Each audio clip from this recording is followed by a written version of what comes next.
Our inevitable custom, Pickwick, is that everybody sits down with us on Christmas Eve, servants and all, and there we wait until the clock strikes 12 to usher Christmas in and to beguile the time with forfeits and old stories. My friends and I would consider it the greatest possible honor to be included. Rake up the fire. Up fly the sparks in myriads as the logs are stirred. The deep red blaze sends forth a rich glow that penetrates into the farthest corners of the room and casts its cheerful tint on every face. "How it snows," says one of the old men. "A rough cold night, and as the wind's got up. That's piercing cold." "What does Jim say?" "He says there's a snowdrift, Mother, and the wind's got up. That's piercing cold." "There was just such a snow a good many years back. It was Christmas Eve too, when your poor dear father told us the story about the goblins that carried away old Gabriel Grubb." "The story about what?" "An old sexton who worked for the church as a grave digger was supposed to be carried off by the goblins." "But this is the very thing that we've come here to study. Don't you agree, Mr. Pickwick?" "I concur without reservation." "My dear Wardle, we must hear all about it. The young lady visitors, the poor relations, the musicians, Jim, the Pickwickians, the old lady herself. Every head bends forward to hear. In an old abbey town down in this part of the country, there officiated a sexton and grave digger in the churchyard, one Gabriel Grubb. He was an ill-conditioned, cross-grained, surly fellow, a morose and lonely man who consorted with nobody but himself. A little before twilight one Christmas Eve, Gabriel shouldered his spade, lighted his lantern, and betook himself toward the churchyard, for he had got a grave to finish by the next morning. And feeling very low, he thought it might raise his spirits, perhaps, if he went on with his work at once. As he went up the ancient street, he marked the bustling preparation for the next day's cheer, and smelt the savory odors that steamed up from the windows in clouds. All of this was gall and woodworm to the heart of Gabriel Grubb, and when groups of children bounded out of the houses and were met before they could knock upon the opposite door by half a dozen other curly-headed little rascals, Gabriel smiled grimly and thought of measles, scarlet fever, thrush, whooping cough, and a good many other sources of consolation besides. Now Gabriel had been looking forward to reaching the dark lane which led to the churchyard, because it was a nice, gloomy, mournful place into which the townspeople did not much care to go except in broad daylight. Consequently, he was a little indignant to hear a young urchin roaring out some jolly song about a Merry Christmas in this very sanctuary. "Good Christian man, rejoice, with heart and soul and voice."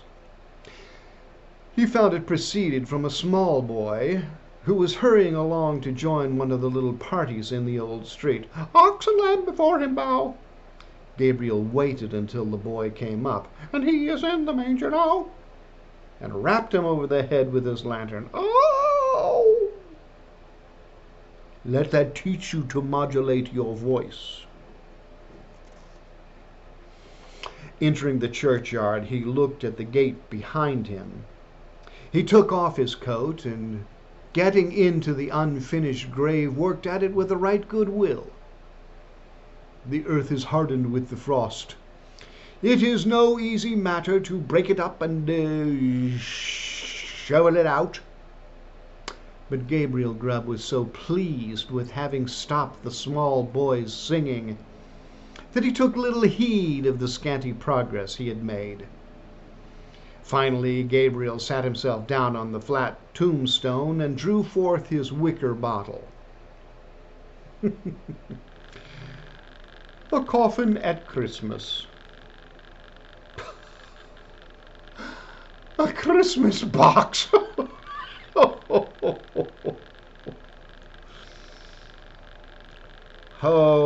ho, ho, repeated a voice that sounded close behind him. Gabriel paused and looked around. Sound itself appeared to be frozen up. All was so cold and still. It was the echoes. It was not the echoes. Gabriel Grubb stood rooted to the spot with astonishment and terror, for his eyes rested on a form that made his blood run cold. Seated on an upright tombstone was a strange, unearthly figure whom Gabriel felt at once was no being of this world. His long, fantastic legs were cocked up. His sinewy arms were bare. On his head he wore a broad-brimmed sugarloaf hat, garnished with a single feather. He was covered with frost, and he looked as though he had sat upon the same tombstone for 200 or 300 years. "What do you do here on Christmas Eve?" I came to dig a grave, sir." "What man wanders among graves on such a night as this?" Gabriel Grubb screamed a chorus of voices that seemed to fill the churchyard. "I'm afraid my friends want you, Gabriel." "But they don't know me, sir. I don't think the gentlemen have ever seen me, sir." "We know the man with the sulky face and the grim scowl. We know the man who struck the boy because the boy could be merry and he could not." Gabriel Grubb, the grave digger, observed a brilliant illumination within the windows of the church, as if the whole building were lighted up. The organ pealed forth a lively air, and whole troops of goblins poured into the churchyard and began playing leapfrog with the gravestones. The game reached a most exciting pitch. The organ played quicker and quicker. The goblins leaped faster and faster. Gabriel's brain whirled around him as the goblins flew before his eyes, when the king of the goblins suddenly darted toward him, laid a hand upon his shoulder, and sank with him through the earth. When Gabriel Grubb had time to fetch his breath, he found himself in what appeared to be a large cavern, surrounded on all sides by crowds of goblins, ugly and grim. In the center of the room, on an elevated seat, was stationed his friend of the churchyard. "Show the man of misery and gloom a few of the pictures from our own great storehouse." A thick cloud which obscured the remoter end of the cavern rolled gradually away and disclosed a small and scantily furnished but neat and clean apartment. A crowd of little children were clinging to their mother's gown and gambling round her. A frugal meal was ready spread upon the table, and an elbow chair was placed near the small but cheerful fire. The father entered wet and weary. He shook the snow from his garments. "Merry Christmas!" As he sat down to his meal, the children climbed around his knees. The mother sat by his side, and all seemed happiness and comfort. But now the scene was altered to a small bedroom where the fairest and youngest child lay. "The roses have fled from her lips, and the light has faded from her eyes." Her brothers and sisters crowded round her little bed. "Her tiny hand is so cold and heavy."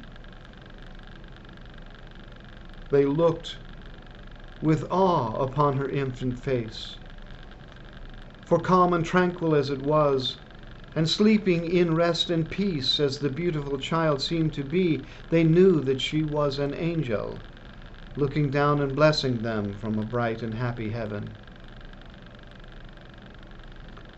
A cloud passed across the picture, and the subject changed again.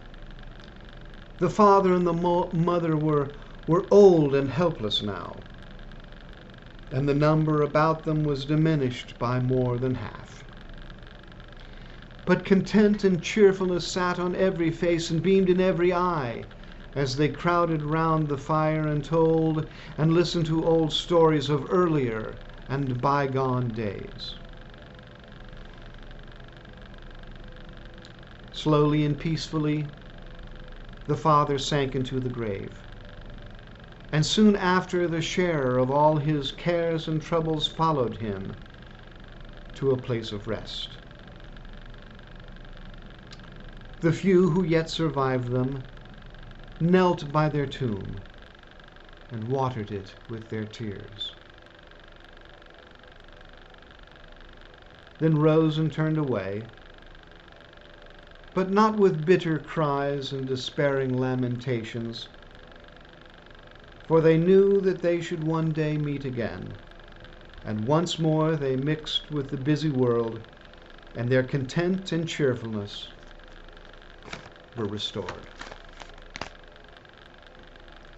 Many a time the cloud came and went, and many a lesson it taught to Gabriel Grubb, who looked on with an interest that nothing could diminish. He saw that men who earned their scanty bread with lives of labor could be cheerful and happy.